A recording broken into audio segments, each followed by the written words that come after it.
whenever I have side control, I need to have strong connections with his body. I always think in terms of control points.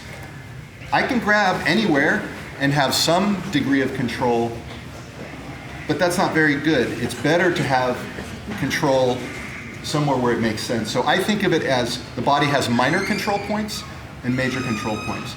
The minor control points are always the joints, the ankles, the knees, the wrists, the elbows. The major control points would be the hips and the shoulder line. When I put someone in side control, I need to have major control in at least one of those two, either shoulder control or hip line control, preferably both, so that I can really lock him down. So I'm going to come in cross face, I'm under the neck. I want connection with the back hip, with the hip, with my rear leg. I want connection with my front knee on the hip line. And then I'm going to come in, gable grip, and pull him in. My shoulder is pushing a little bit on the face, but I'm really pulling him in, chest to chest contact. The chest to chest, that's a big part of control. It's not just the control points, but it's the chest to chest contact, so that I'm able to control him without him escaping. Now, like I said, everything in jiu-jitsu involves compromises. If I have full control over him, I'm also controlling myself, which means I may not be able to submit him because I need to release some level of control to get a submission. So that becomes the game. When you're new at jiu-jitsu, you need full control. Over time, you need less and less and less control. You just need a little control, and then you can get yourself to the submission. And that's, takes a lot of training.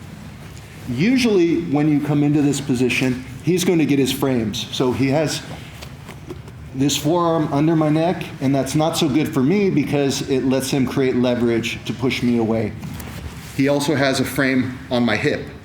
I'm not a fan of palm on the hip because I can wrist lock him. I can turn my hip and wrist lock. So usually it's just the wrist, maybe wrap, that's fine, but it's the wrist on the hip, and it's this.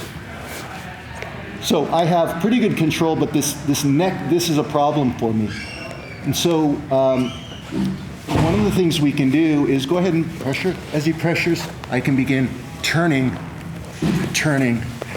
until I can catch. And then we can get into an Americana. Okay.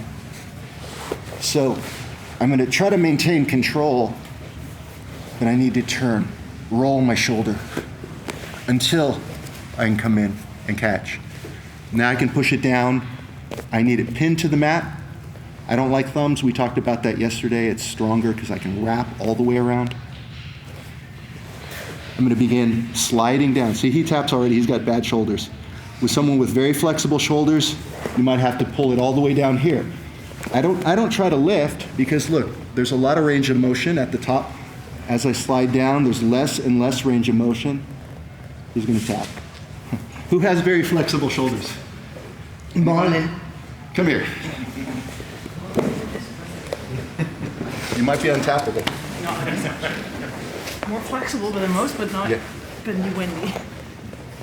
So let's see how far we need to go. See, I have to go all the way down. But now it's the same thing. I can lift very little. Oh, even more. Lift, and there it is.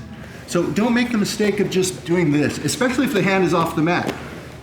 Right? This is not good. And she has space to do things, yeah. And by the way, that's why I don't like thumbs. So pull your arm out. There's always a hole. There's a gap if I hold, right? So she can just push it out. On the other hand, if I can wrap and wrap, pull your arm out. Takes very little effort, but I'm really wrapping around. This is much stronger. Okay, so that's fine. We'll finish with this. And so we're in. She has frames. This is annoying.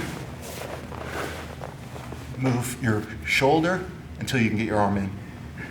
Now we bring it down, pin it to the mat, wrap around, square up, slide it all the way down. Take out the slack. She's going to tap. Lift, lift, lift, and there it is. That make sense? Don't overcommit. If I go too far, she can roll me in that direction. Like I said, everything involves compromises. Everything involves compromises. So I need to be ready to turn, but if I start realizing that I'm losing my base, I can sag back so that I always have that base. And then you come in, pin it to the mat, wrap, take out the slack, lift. Cool?